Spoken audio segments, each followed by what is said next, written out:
ಓಂ ನಮಃ ಶಿವಾಯ. ಭಾರತ್ ಮಾತಾ ಶಿವಶಕ್ತಿ ಅವತಾರ್ ಸತ್ಯ ಗೀತಾ ಮುರಳಿ. ಓಂ. ಪಿತಾಶ್ರೀ ಶಿವತಂದೆಯ ನೆನಪಿದೆಯೇ? ಮುರಳಿಯ ದಿನಾಂಕ 12/2/2026. ಪ್ರಾತಃ ಕ್ಲಾಸ್. Revise course 24/9/1968. ಓಂ ನಮಃ ಶಿವಾಯ.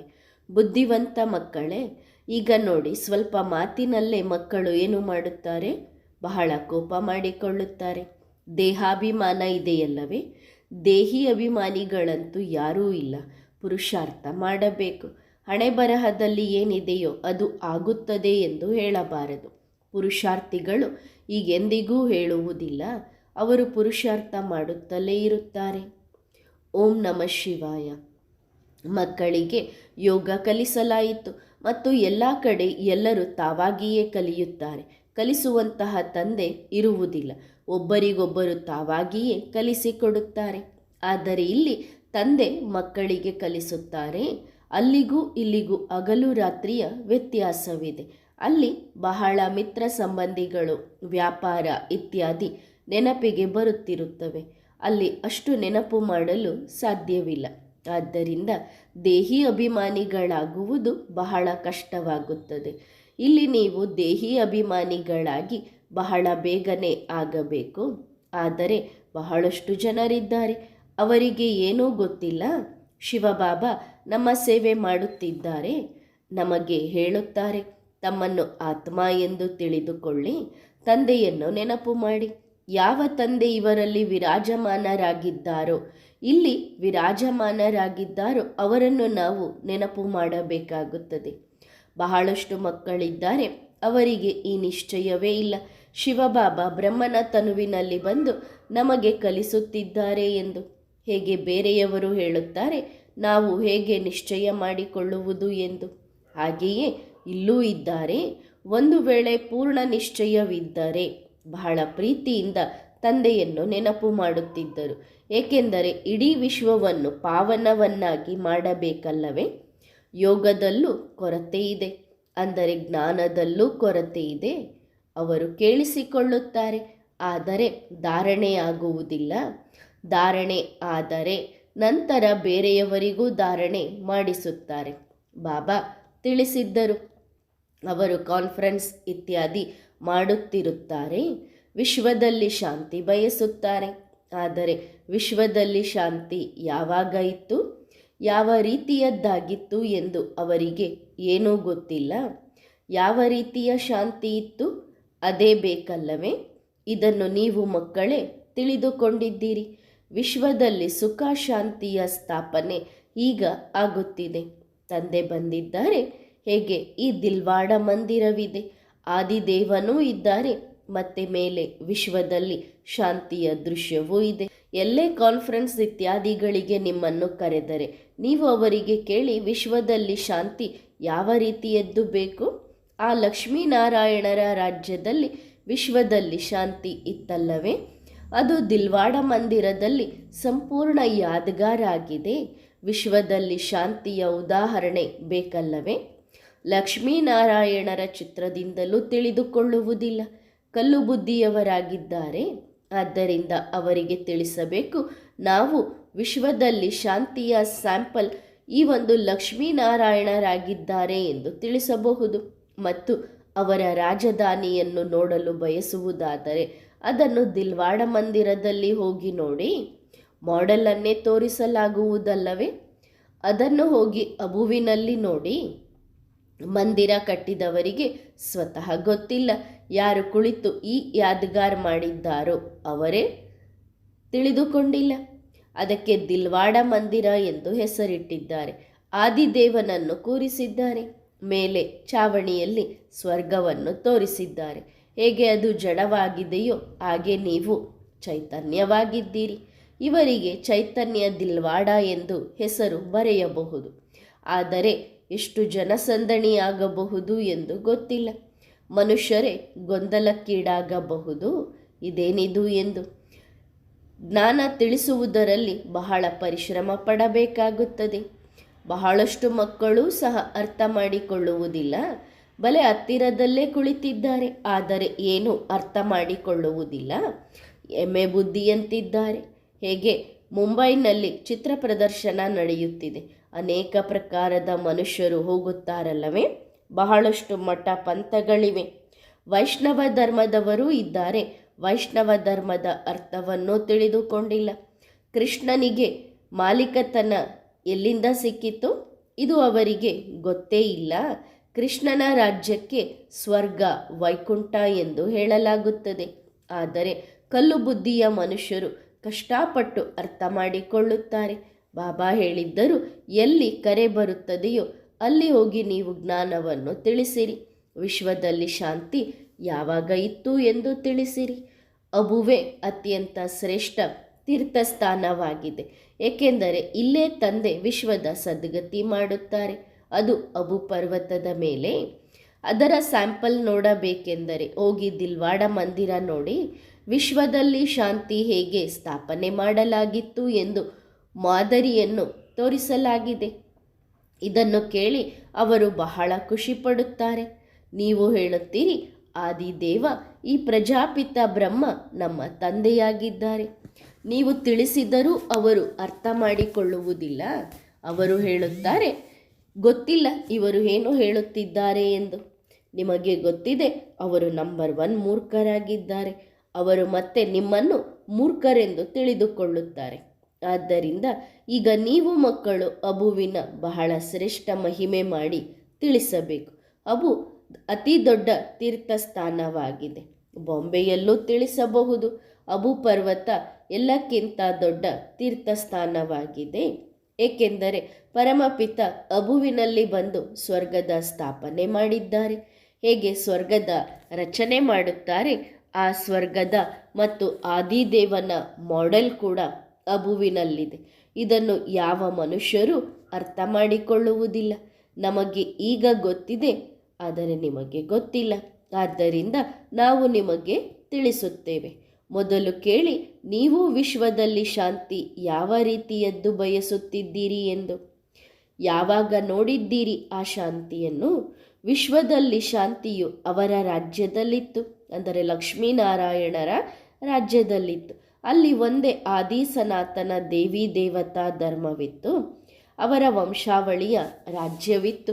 ಬನ್ನಿ, ನಾವು ಅವರ ರಾಜಧಾನಿಯ ಮಾಡೆಲ್ ನಿಮಗೆ ಅಬುವಿನಲ್ಲಿ ತೋರಿಸುತ್ತೇವೆ. ಇದು ಹಳೆಯ ಪತಿತ ಪ್ರಪಂಚವಾಗಿದೆ. ಈಗ ಹೊಸ ಪ್ರಪಂಚ ಎಂದು ಹೇಳುವುದಿಲ್ಲ ಅಷ್ಟೇ. ಹೊಸ ಪ್ರಪಂಚದ ಮಾಡೆಲ್ ಇಲ್ಲಿದೆ. ಹೊಸ ಪ್ರಪಂಚ ಈಗ ಸ್ಥಾಪನೆಯಾಗುತ್ತಿದೆ. ನಿಮಗೆ ಗೊತ್ತಿದೆ, ಅದಕ್ಕೆ ನೀವು ತಿಳಿಸುತ್ತೀರಿ. ಎಲ್ಲರಿಗೂ ಗೊತ್ತಿಲ್ಲ, ಅವರು ತಿಳಿಸುವುದಿಲ್ಲ, ಅರ್ಥವೂ ಆಗುವುದಿಲ್ಲ. ಈ ಮಾತು ಬಹಳ ಸಹಜವಾಗಿದೆ. ಮೇಲೆ ಅಂದರೆ ದಿಲ್ವಾಡ ಮಂದಿರದಲ್ಲಿ ಮೇಲೆ ಛತ್ನಲ್ಲಿ ಸ್ವರ್ಗದ ರಾಜಧಾನಿ ನಿಂತಿದೆ. ಕೆಳಗೆ ಆದಿದೇವ ಕುಳಿತಿದ್ದಾರೆ. ಯಾರನ್ನು ಆಡಮ್ ಎಂದು ಕರೆಯುತ್ತಾರೆ, ಅವರು ಗ್ರೇಟ್ ಗ್ರ್ಯಾಂಡ್ ಫಾದರ್ ಆಗಿದ್ದಾರೆ. ಹೀಗೆ ನೀವು ಮಹಿಮೆಯನ್ನು ತಿಳಿಸಿದರೆ ಈ ಮಹಿಮೆಯನ್ನು ಕೇಳಿ ಅವರು ಖುಷಿಯಾಗುತ್ತಾರೆ. ಇದು ಸಹ ಅಕ್ಯುರೇಟ್ ಆಗಿದೆ. ಜೈನರು ಸಹ ಖುಷಿ ಪಡುತ್ತಾರೆ. ಬಾಂಬೆಯಲ್ಲೂ ತಿಳಿಸಬಹುದು. ನೀವು ಕೃಷ್ಣನ ಮಹಿಮೆ ಮಾಡುತ್ತೀರಿ, ಆದರೆ ನಿಮಗೆ ಏನೂ ಗೊತ್ತಿಲ್ಲ. ಕೃಷ್ಣ ವೈಕುಂಠದ ಮಹಾರಾಜ, ವಿಶ್ವದ ಮಾಲೀಕನಾಗಿದ್ದನು. ಅದರ ಮಾಡೆಲ್ ನೀವು ನೋಡಲು ಬಯಸುವುದಾದರೆ ಬನ್ನಿ, ಅಬುವಿನಲ್ಲಿ ನಿಮಗೆ ವೈಕುಂಠದ ಮಾಡೆಲ್ ತೋರಿಸುತ್ತೇವೆ. ಹೇಗೆ ಪುರುಷೋತ್ತಮ ಸಂಗಮ ಯುಗದಲ್ಲಿ ರಾಜಯೋಗ ಕಲಿಯುತ್ತಾರೆ, ಅದರಿಂದ ಮತ್ತೆ ವೈಕುಂಠದ ಮಾಲೀಕರಾಗಿದ್ದಾರೆ. ಆ ಮಾಡೆಲ್ ಕೂಡ ತೋರಿಸುತ್ತೇವೆ. ಸಂಗಮ ಯುಗದ ತಪಸ್ಸನ್ನು ತೋರಿಸುತ್ತೇವೆ. ಪ್ರಾಕ್ಟಿಕಲ್ಲಾಗಿ ಏನು ನಡೆದಿತ್ತು ಆ ಯಾದ್ಗಾರ್ ತೋರಿಸುತ್ತೇವೆ. ಶಿವಬಾಬಾ ಯಾರು ಲಕ್ಷ್ಮೀನಾರಾಯಣರ ರಾಜ್ಯ ಸ್ಥಾಪನೆ ಮಾಡಿದರೋ ಅವರ ಚಿತ್ರವೂ ಇದೆ. ಅಂಬಾ ಮಂದಿರವೂ ಇದೆ. ಅಂಬೆಗೆ 10-20 ಭುಜಗಳಿಲ್ಲ, ಭುಜಗಳು 2 ಇರುತ್ತವೆ. ನೀವು ಬಂದರೆ ನಾವು ನಿಮಗೆ ತೋರಿಸುತ್ತೇವೆ. ವೈಕುಂಠವನ್ನು ಅಬುವಿನಲ್ಲಿ ತೋರಿಸುತ್ತೇವೆ. ಅಬುವಿನಲ್ಲೇ ತಂದೆ ಬಂದು ಇಡೀ ವಿಶ್ವವನ್ನು ಸ್ವರ್ಗವನ್ನಾಗಿ ಮಾಡಿದ್ದಾರೆ, ಸದ್ಗತಿ ಕೊಟ್ಟಿದ್ದಾರೆ. ಆದ್ದರಿಂದ ಅಬು ಎಲ್ಲಕ್ಕಿಂತ ದೊಡ್ಡ ತೀರ್ಥಸ್ಥಾನವಾಯಿತು. ಎಲ್ಲ ಧರ್ಮದವರ ಸದ್ಗತಿ ಮಾಡಬೇಕಿದೆ. ಅದನ್ನು ಮಾಡುವವರು ಒಬ್ಬ ತಂದೆಯೇ ಆಗಿದ್ದಾರೆ. ಅವರ ಯಾದ್ಗಾರ್ ನೋಡಲು ಬನ್ನಿ. ನಾವು ಅಬುವಿನಲ್ಲಿ ತೋರಿಸುತ್ತೇವೆ. ಅಬುವಿನ ಮಹಿಮೆ ನೀವು ಬಹಳ ಮಾಡಬಹುದು. ಇಲ್ಲೂ ಚಿತ್ರ ಪ್ರದರ್ಶನಗಳನ್ನು ಮಾಡಿರಿ, ವ್ಯವಸ್ಥೆಗಳನ್ನು ಮಾಡಿರಿ. ತಂದೆ ಡೈರೆಕ್ಷನ್ಸ್ ಕೊಡುತ್ತಾರೆ. ಒಳ್ಳೆಯ ಶೋಭೆಯುಳ್ಳ ಕಟ್ಟಡ ಇರಲಿ, ಆಗ ಮನುಷ್ಯರು ಬಂದು ಚೆನ್ನಾಗಿ ನೋಡುತ್ತಾರೆ. ಚಿತ್ರ ಪ್ರದರ್ಶನ ಚೆನ್ನಾಗಿದ್ದರೆ ಮನುಷ್ಯರು ಬರುತ್ತಾರೆ. ನೀವು ಅವರಿಗೆ ತಿಳಿಸುತ್ತೀರಿ ವಿಶ್ವದಲ್ಲಿ ಶಾಂತಿ ಹೇಗೆ ಸ್ಥಾಪನೆಯಾಗುತ್ತಿದೆ, ನಿಮಗೆ ಎಲ್ಲ ಯಾದ್ಗಾರ್ ತೋರಿಸುತ್ತೇವೆ ಎಂದು. ಕ್ರಿಶ್ಚಿಯನ್ ಜನರು ಸಹ ಬಯಸುತ್ತಾರೆ. ಪ್ರಾಚೀನ ಭಾರತದ ರಾಜಯೋಗ ಯಾರು ಕಲಿಸಿದರು, ಏನಾಗಿತ್ತು ಎಂದು ಅವರಿಗೆ ಹೇಳಿ ಬನ್ನಿ, ನಾವು ಅಬುವಿನಲ್ಲಿ ತೋರಿಸುತ್ತೇವೆ. ವೈಕುಂಠವನ್ನು ಸಂಪೂರ್ಣ ಅಕ್ಯುರೇಟ್ ಆಗಿ ಮಾಡಿದ್ದಾರೆ. ಮೇಲೆ ಚಾವಣಿಯಲ್ಲಿ ನೀವು ಹಾಗೆ ಮಾಡಲು ಸಾಧ್ಯವಿಲ್ಲ. ಆದ್ದರಿಂದ ಇದನ್ನು ಚೆನ್ನಾಗಿ ತಿಳಿಸಬೇಕು. ಟೂರಿಸ್ಟ್ಗಳು ಯಾರು ಅಲೆದಾಡುತ್ತಿರುತ್ತಾರೋ ಅವರೂ ಸಹ ಬಂದು ತಿಳಿದುಕೊಳ್ಳಲಿ. ನಿಮ್ಮ ಅಬುವಿನ ಹೆಸರು ಪ್ರಸಿದ್ಧವಾದರೆ ಆಗ ಬಹಳಷ್ಟು ಜನ ಬರುತ್ತಾರೆ. ಅಬು ಬಹಳ ಪ್ರಸಿದ್ಧ ಆಗುತ್ತದೆ.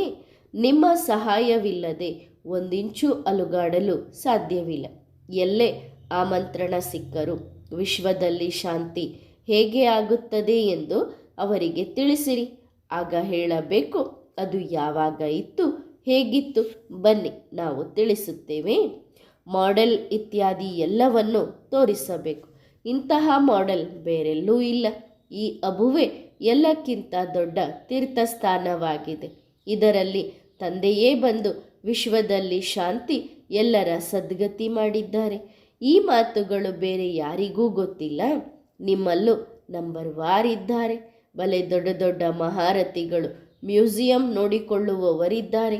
ಆದರೆ ಏನೂ ಅರ್ಥ ಮಾಡಿಕೊಳ್ಳುವುದಿಲ್ಲ. ಸರಿಯಾಗಿ ಯಾರಿಗೆ ತಿಳಿಸುತ್ತಾರೋ ಇಲ್ಲವೋ ಬಾಬಾ ಓದುತ್ತಾರೆ. ಅಂದರೆ ನಾವೇನು ಮಾಡ್ತಿದ್ದೀವಿ ಅನ್ನೋದನ್ನು ಬಾಬಾ ನಮ್ಮ ವಿಚಾರಗಳನ್ನು ನೋಡ್ತಾ ಇರ್ತಾರೆ. ಬಾಬಾ ಎಲ್ಲವನ್ನೂ ತಿಳಿದುಕೊಳ್ಳುತ್ತಾರೆ. ಯಾರೇ ಎಲ್ಲೇ ಇದ್ದರೂ ಅವರಿಗೆ ತಿಳಿಸುತ್ತಾರೆ. ಯಾರ್ಯಾರು ಹೇಗೆ ಪುರುಷಾರ್ಥ ಮಾಡುತ್ತಿದ್ದಾರೆ, ಏನು ಪದವಿ ಪಡೆಯುತ್ತಾರೆ. ಆ ಸಮಯದಲ್ಲಿ ಒಂದು ವೇಳೆ ಸತ್ತು ಹೋದರೆ ಏನನ್ನೂ ಪಡೆಯಲು ಸಾಧ್ಯವಿಲ್ಲ.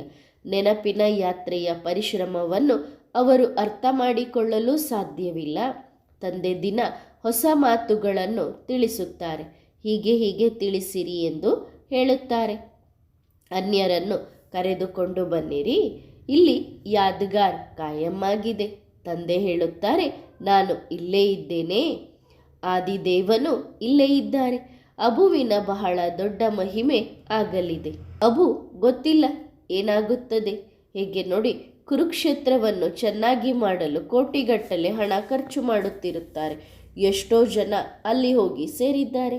ಹೇಗೆ ಕುರಿ ಮೇಕೆಗಳು ಅಲ್ಲಿ ಹೋಗಿ ಬಹಳಷ್ಟು ಸೇರಿಕೊಂಡಿವೆ. ಅಷ್ಟು ದುರ್ವಾಸನೆ ಗಲೀಜು ಇರುತ್ತದೆ ಎಂದರೆ ಆ ಮಾತು ಕೇಳಬೇಡಿ. ಪ್ರಾಣಿಗಳಂತಿದ್ದಾರೆ. ಎಷ್ಟು ಜನಸಂದಣಿ ಸೇರಿದೆ. ಸಮಾಚಾರ ಇತ್ತಲ್ಲವೇ, ಭಜನಾ ಮಂಡಳಿಯ ಒಂದು ಇಡೀ ಬಸ್ ನದಿಯಲ್ಲಿ ಮುಳುಗಿ ಹೋಯಿತು. ಇದೆಲ್ಲ ದುಃಖವಲ್ಲವೇ? ಅಕಾಲ ಮೃತ್ಯು ಆಗುತ್ತಿರುತ್ತದೆ. ಅಲ್ಲಿ ಹೀಗೇನು ಆಗುವುದಿಲ್ಲ. ಈ ಎಲ್ಲ ಮಾತುಗಳನ್ನು ನೀವೇ ತಿಳಿಸಬಹುದು. ಮಾತುಕತೆ ಆಡುವವರು ಬಹಳ ಬುದ್ಧಿವಂತರಾಗಿರಬೇಕು. ತಂದೆ ಜ್ಞಾನದ ಪ್ರದರ್ಶನ ಮಾಡುತ್ತಿದ್ದಾರೆ, ಬುದ್ಧಿಯಲ್ಲಿ ಕೂರಿಸುತ್ತಿದ್ದಾರೆ. ಪ್ರಪಂಚ ಈ ಮಾತುಗಳನ್ನು ತಿಳಿದುಕೊಂಡಿಲ್ಲ. ಅವರು ತಿಳಿದುಕೊಳ್ಳುತ್ತಾರೆ. ಇಂದಿರಾ ಗಾಂಧಿ ಹೊಸ ಪ್ರಪಂಚದ ಸವಾರಿ ಮಾಡಲು ಹೋಗಿದ್ದಾರೆ ಎಂದು. ನಾವು ಹೇಳುತ್ತೇವೆ, ಹಳೆಯ ಪ್ರಪಂಚದ ಸವಾರಿ ಮಾಡಲು ಹೋಗಿದ್ದಾರೆ. ಯಾವ ಹಳೆಯ ಪ್ರಪಂಚ ಈಗ ಹೋಯಿತು ಅಂದರೆ ಹೋಯಿತು. ಇನ್ನು 40,000 ವರ್ಷಗಳಿವೆ ಎಂದು ಅವರು ತಿಳಿದುಕೊಳ್ಳುತ್ತಾರೆ. ಆದರೆ ನೀವು ತಿಳಿಸುತ್ತೀರಿ, ಇಡೀ ಕಲ್ಪವೇ 5,000 ವರ್ಷದ್ದಾಗಿದೆ. ಹಳೆಯ ಪ್ರಪಂಚದ ಸಾವು ಎದುರಿಗೆ ನಿಂತಿದೆ. ಇದಕ್ಕೆ ಹೇಳಲಾಗುತ್ತದೆ ಘೋರ ಅಂಧಕಾರ. ಎಲ್ಲರೂ ಕುಂಭಕರ್ಣನ ನಿದ್ದೆಯಲ್ಲಿ ಮಲಗಿದ್ದಾರೆ. ಕುಂಭಕರ್ಣ ಅರ್ಧ ಕಲ್ಪ ಮಲಗುತ್ತಿದ್ದ, ಅರ್ಧ ಕಲ್ಪ ಎಚ್ಚರವಾಗಿರುತ್ತಿದ್ದ. ನೀವೂ ಸಹ ಕುಂಭಕರ್ಣರಾಗಿದ್ದೀರಿ. ಈ ಆಟ ಬಹಳ ಅದ್ಭುತವಾಗಿದೆ. ಈ ಮಾತುಗಳನ್ನು ಎಲ್ಲರೂ ಅರ್ಥ ಮಾಡಿಕೊಳ್ಳಲು ಸಾಧ್ಯವಿಲ್ಲ. ಕೆಲವರು ಸುಮ್ಮನೆ ಭಾವನೆಯಲ್ಲಿ ಬಂದು ಬಿಡುತ್ತಾರೆ. ಕೆಲವರು ಕೇಳುತ್ತಾರೆ, ಇವರೆಲ್ಲರೂ ಎಲ್ಲಿಗೆ ಹೋಗುತ್ತಿದ್ದಾರೆಂದು. ಆಗ ಅವರೂ ಸಹ ಜೊತೆಯಲ್ಲಿ ಹೊರಟು ಬಿಡುತ್ತಾರೆ. ಅವರನ್ನು ನಾವು ಶಿವಬಾಬನ ಬಳಿ ಹೋಗುತ್ತೇವೆ ಎಂದು ಕರೆಯಿರಿ. ಶಿವಬಾಬಾ ಅವರೇ ಸ್ವರ್ಗದ ಸ್ಥಾಪನೆ ಮಾಡುತ್ತಿದ್ದಾರೆ. ಆ ಬೇಹದ್ದಿನ ತಂದೆಯನ್ನು ನೆನಪು ಮಾಡುವುದರಿಂದ ಬೇಹದ್ದಿನ ಆಸ್ತಿ ಸಿಗುತ್ತದೆ. ಅವರು ಹೇಳುತ್ತಾರೆ, ಶಿವಬಾಬಾ, ನಾವು ನಿಮ್ಮ ಮಕ್ಕಳಾಗಿದ್ದೇವೆ, ನಿಮ್ಮಿಂದ ಆಸ್ತಿ ಅವಶ್ಯವಾಗಿ ಪಡೆಯುತ್ತೇವೆ. ಅಷ್ಟೇ, ದಡ ಸೇರುವುದಾಗಿದೆ. ಭಾವನೆಗೆ ಫಲ ನೋಡಿ ಎಷ್ಟು ಸಿಗುತ್ತದೆ. ಜ್ಞಾನ ಮಾರ್ಗದಲ್ಲಿ ಬೇಹದ್ದಿನ ತಂದೆಯಿಂದ ಬೇಹದ್ದಿನ ಆಸ್ತಿ ಇದೆ. ಅದು ಭಾವನೆಯ ಅಲ್ಪಕಾಲದ ಸಾಕ್ಷಾತ್ಕಾರದ ಫಲವಾಗಿದೆ. ಇಲ್ಲಿ ನಿಮಗೆ 21 ಜನ್ಮಗಳಿಗಾಗಿ ಭಾವನೆಯ ಫಲ ಸಿಗುತ್ತದೆ. ಬಾಕಿ ಸಾಕ್ಷಾತ್ಕಾರ ಇತ್ಯಾದಿಗಳಲ್ಲಿ ಏನೂ ಇಲ್ಲ. ಯಾರಾದರೂ ಹೇಳುತ್ತಾರೆ ಸಾಕ್ಷಾತ್ಕಾರ ಆಗಲಿ, ಆಗ ಬಾಬಾ ತಿಳಿದುಕೊಳ್ಳುತ್ತಾರೆ ಇವರು ಏನು ಅರ್ಥ ಮಾಡಿಕೊಂಡಿಲ್ಲ ಎಂದು. ಸಾಕ್ಷಾತ್ಕಾರ ಮಾಡಬೇಕೆಂದರೆ ಹೋಗಿ ನವದಾ ಭಕ್ತಿಯಲ್ಲಿ ಮಾಡಿ, ಅದರಿಂದ ಏನೂ ಸಿಗುವುದಿಲ್ಲ. ಭಕ್ತಿ ಮಾಡಿ ಮುಂದಿನ ಜನ್ಮದಲ್ಲಿ ಏನಾದರೂ ಒಳ್ಳೆಯದಾಗುತ್ತದೆ. ಸೈತಾನ್ ಯಾರಾದರೂ ಇದ್ದರೆ, ಅಂದರೆ ಈ ಜನ್ಮದಲ್ಲಿ ಯಾರಾದರೂ ರಾಕ್ಷಸನ ರೀತಿ ವರ್ತನೆ ಮಾಡುತ್ತಿದ್ದರೆ ಅವರು ಹೋಗಿ ಮುಂದೆ ಶೈತಾನನಾಗುತ್ತಾರೆ. ಈ ಮಾತೆ ವಿಭಿನ್ನವಾಗಿದೆ. ಈ ಹಳೆಯ ಪ್ರಪಂಚ ಬದಲಾಗುತ್ತಿದೆ. ತಂದೆ ಪ್ರಪಂಚವನ್ನು ಬದಲಾಯಿಸುವವರಾಗಿದ್ದಾರೆ. ಯಾದ್ಗಾರ್ ನಿಂತಿದೆಯಲ್ಲವೇ, ಬಹಳ ಹಳೆಯ ಮಂದಿರವಾಗಿದೆ. ಏನಾದರೂ ಮುರಿದು ಬಿದ್ದರೆ ರಿಪೇರಿ ಮಾಡಿಸುತ್ತಿರುತ್ತಾರೆ. ಆದರೆ ಆ ಶೋಭೆ ಕಡಿಮೆಯಾಗುತ್ತದೆ. ಇದು ಎಲ್ಲ ವಿನಾಶಿ ವಸ್ತುಗಳಾಗಿವೆ. ಆದ್ದರಿಂದ ತಂದೆ ತಿಳಿಸುತ್ತಾರೆ, ಮಕ್ಕಳೇ, ಒಂದು ತಮ್ಮ ಕಲ್ಯಾಣಕ್ಕಾಗಿ ತಮ್ಮನ್ನು ಆತ್ಮ ಎಂದು ತಿಳಿದು ತಂದೆಯನ್ನು ನೆನಪು ಮಾಡಿ. ಆಗ ನಿಮ್ಮ ವಿಕರ್ಮಗಳು ವಿನಾಶವಾಗುತ್ತವೆ. ಶಿಕ್ಷಣದ ಮಾತಾಗಿದೆ. ಬಾಕಿ ಮಥುರಾದಲ್ಲಿ ಮಧುಬನ, ಕುಂಜ, ಗಲ್ಲಿ ಇತ್ಯಾದಿ ಕುಳಿತು ಮಾಡಿದ್ದಾರೆ. ಅದ್ಯಾವುದೂ ಇಲ್ಲ. ಗೋಪಗೋಪಿಕೆಯರ ಆಟವೂ ಇಲ್ಲ. ಇದೆಲ್ಲ ನಾನ್ಸೆನ್ಸ್ ಬುದ್ಧಿಯ ಮಾತುಗಳಾಗಿವೆ. ಆದರೆ ಮನುಷ್ಯರು ತಮ್ಮನ್ನು ಕಲ್ಲು ಬುದ್ಧಿಯವರೆಂದು ತಿಳಿದುಕೊಳ್ಳುವುದಿಲ್ಲ. ತಮ್ಮ ಬುದ್ಧಿಯ ಬಗ್ಗೆ ಎಷ್ಟು ಹೊಗಳಿಕೆ ಮಾಡಿಕೊಳ್ಳುತ್ತಿರುತ್ತಾರೆ. ಯಾವ ರಾಜನಿಗೆ 50 ಮಂತ್ರಿಗಳು ಇದ್ದಾರೆ ಅವರನ್ನು ಖಂಡಿತ ದಡ್ಡ ಎನ್ನುತ್ತಾರೆ. ಈಗ ಸಾವಿರಾರು ಮಿನಿಸ್ಟರ್ಸ್ಗಳಿದ್ದಾರೆ. ಮಂತ್ರಿಗಳದ್ದೇ ರಾಜ್ಯವಾಗಿದೆ. ಈ ಮಾತುಗಳನ್ನು ತಿಳಿಸುವುದಕ್ಕೆ ಬಹಳ ಪರಿಶ್ರಮ ಪಡಬೇಕಾಗುತ್ತದೆ.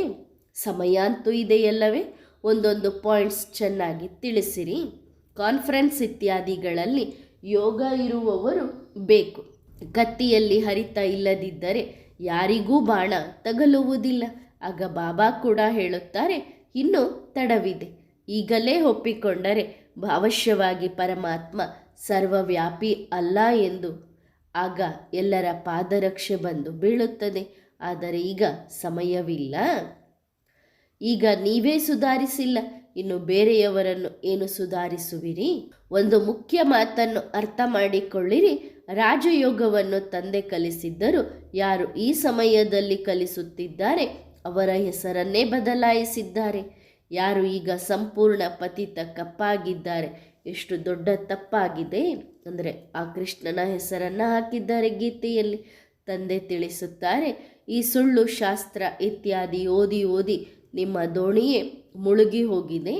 ತಂದೆ ಮತ್ತು ಗುರುಗಳು ದೋಣಿಯನ್ನು ಮುಳುಗಿಸಿದರು. ಬಾಕಿ ಶರೀರ ನಿರ್ವಹಣೆಗಾಗಿ ಓದಿಸುತ್ತಾರೆ. ಇದಕ್ಕೆ ಹೇಳಲಾಗುತ್ತದೆ ಶಿಕ್ಷಣದಿಂದ ಸಂಪಾದನೆ ಇದೆ. ಇದೂ ಸಹ ಶಿಕ್ಷಣವಾಗಿದೆ. ತಂದೆ ಹೇಳುತ್ತಾರೆ, ನಾನು ಮನುಷ್ಯರನ್ನು ದೇವತೆಯನ್ನಾಗಿ ಮಾಡಲು ಓದಿಸಲು ಬರುತ್ತೇನೆ. ಇದರಲ್ಲಿ ಪವಿತ್ರರಾಗಬೇಕು, ದೈವಿ ಗುಣಗಳನ್ನು ಧಾರಣೆ ಮಾಡಿಕೊಳ್ಳಬೇಕು. ನಂಬರ್ ವಾರಂತೂ ಇರುತ್ತಾರೆ. ಎಷ್ಟೇ ಸೆಂಟರ್ಗಳಿದ್ದರೂ ಎಲ್ಲವೂ ನಂಬರ್ ವಾರಾಗಿವೆ. ಈ ಸಂಪೂರ್ಣ ರಾಜಧಾನಿ ಸ್ಥಾಪನೆಯಾಗುತ್ತಿದೆ. ಅವರಿಗೆ ಹೇಳಿ ಸ್ವರ್ಗ ಎಂದು ಸತ್ಯಯುಗಕ್ಕೆ ಹೇಳಲಾಗುತ್ತದೆ. ಆದರೆ ಅಲ್ಲಿನ ರಾಜ್ಯ ಹೇಗೆ ನಡೆಯುತ್ತದೆ? ದೇವತೆಗಳ ಗುಂಪು ನೋಡಬೇಕೆಂದರೆ ನೀವು ಅಬುವಿಗೆ ಬನ್ನಿ.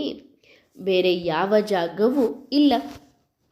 ಎಲ್ಲಿ ಹೀಗೆ ಚಾವಣಿಯಲ್ಲಿ ರಾಜ್ಯಭಾರ ಇರುವುದು? ಬಲೆ ಅಜ್ಮೇರ್ನಲ್ಲಿ ಸ್ವರ್ಗದ ಮಾಡೆಲ್ ಇದೆ. ಆದರೆ ಆ ಮಾತು ಬೇರೆ. ಆದಿದೇವನು ಇಲ್ಲೇ ಇದ್ದಾರಲ್ಲವೇ? ಸತ್ಯಯುಗ ಯಾರು ಮತ್ತು ಹೇಗೆ ಸ್ಥಾಪನೆ ಮಾಡಿದರು? ಇದು ಅಕ್ಯುರೇಟ್ ಯಾದ್ಗಾರ್ ಆಗಿದೆ. ಈಗ ನಾವು ಚೈತನ್ಯ ದಿಲ್ವಾಡ ಮಂದ್ ಎಂದು ಹೆಸರು ಬರೆಯಲು ಸಾಧ್ಯವಿಲ್ಲ. ಯಾವಾಗ ಮನುಷ್ಯರು ಸ್ವಯಂ ಅರ್ಥ ಮಾಡಿಕೊಳ್ಳುತ್ತಾರೋ ಆಗ ತಾವಾಗಿಯೇ ಹೇಳುತ್ತಾರೆ, ನೀವು ಬರೆಯಿರಿ ಎಂದು. ಈಗಲ್ಲ. ಈಗ ನೋಡಿ, ಸ್ವಲ್ಪ ಮಾತಿನಲ್ಲೇ ಏನು ಮಾಡುತ್ತಾರೆ? ಬಹಳ ಕೋಪ ಮಾಡಿಕೊಳ್ಳುತ್ತಾರೆ. ದೇಹಾಭಿಮಾನ ಇದೆಯಲ್ಲವೇ? ನೀವು ಮಕ್ಕಳನ್ನು ಬಿಟ್ಟು ದೇಹಿ ಅಭಿಮಾನಿಗಳು ಯಾರೂ ಆಗಲು ಸಾಧ್ಯವಿಲ್ಲ. ಪುರುಷಾರ್ಥ ಮಾಡಬೇಕು. ಹಣೆ ಬರಹದಲ್ಲಿ ಏನಿದೆಯೋ ಅದು ಆಗುತ್ತದೆ ಎಂದು ಹೇಳಬಾರದು. ಪುರುಷಾರ್ಥಿಗಳು ಹೀಗೆಂದಿಗೂ ಹೇಳುವುದಿಲ್ಲ. ಅವರು ಪುರುಷಾರ್ಥ ಮಾಡುತ್ತಲೇ ಇರುತ್ತಾರೆ.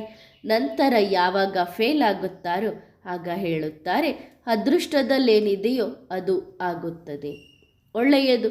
ಮಧುರಾತಿ ಮಧುರ ಅಗಲಿ ಹೋಗಿ ಮತ್ತೆ ಸಿಕ್ಕಿರುವ ಆತ್ಮಿಕ ಮಕ್ಕಳಿಗೆ ಆತ್ಮಿಕ ತಂದೆ ಮತ್ತು ದಾದಾರವರ ನೆನಪು, ಪ್ರೀತಿ ಹಾಗೂ ಗುಡ್ ಮಾರ್ನಿಂಗ್. ಆತ್ಮಿಕ ಮಕ್ಕಳಿಗೆ ಆತ್ಮಿಕ ತಂದೆಯ ನಮಸ್ತೆ. ವರದಾನ: ಸಮೀಪ ರತ್ನಭವ. ಸ್ವಯಂವನ್ನು ಸದಾ ಬಾಪ್ತಾದಾರವರ ಜೊತೆ ಅರ್ಥಾತ್ ಸದಾ ಸಮೀಪ ಅನುಭವ ಮಾಡುತ್ತೀರಾ? ಸಮೀಪ ಆತ್ಮದ ಗುರುತು ಏನಾಗಿರುತ್ತದೆ? ಯಾರು ಎಷ್ಟರ ಮಟ್ಟಿಗೆ ಸಮೀಪ ಇರುತ್ತಾರೋ ಅಷ್ಟರ ಮಟ್ಟಿಗೆ ಸ್ಥಿತಿಯಲ್ಲಿ, ಕರ್ತವ್ಯದಲ್ಲಿ, ಗುಣಗಳಲ್ಲಿ ತಂದೆಗೆ ಸಮಾನ ಅರ್ಥಾತ್ ಸದಾ ಸಂಪನ್ನ ಮತ್ತು ದಾತ ಆಗಿರುತ್ತಾರೆ. ಹೇಗೆ ತಂದೆ ಪ್ರತಿ ಸೆಕೆಂಡ್ ಮತ್ತು ಸಂಕಲ್ಪದಲ್ಲಿ ವಿಶ್ವ ಕಲ್ಯಾಣಕಾರಿಯಾಗಿದ್ದಾರೋ ಹಾಗೆಯೇ ತಂದೆಗೆ ಸಮಾನ ವಿಶ್ವ ಕಲ್ಯಾಣಕಾರಿ ಆಗಿರುತ್ತಾರೆ. ಅವರ ಪ್ರತಿ ಸಂಕಲ್ಪ ಪ್ರತಿ ಆತ್ಮದ ಪ್ರತಿ, ಪ್ರಕೃತಿಯ ಪ್ರತಿ ಶುಭ ಭಾವನೆಯುಳ್ಳದ್ದಾಗಿರುತ್ತದೆ. ಕಲ್ಯಾಣದ ಭಾವನೆಯಿಂದ ಸಮರ್ಥವಾಗಿರುತ್ತದೆ. ಒಳ್ಳೆಯದು. ಓಂ ನಮಃ ಶಿವಾಯ.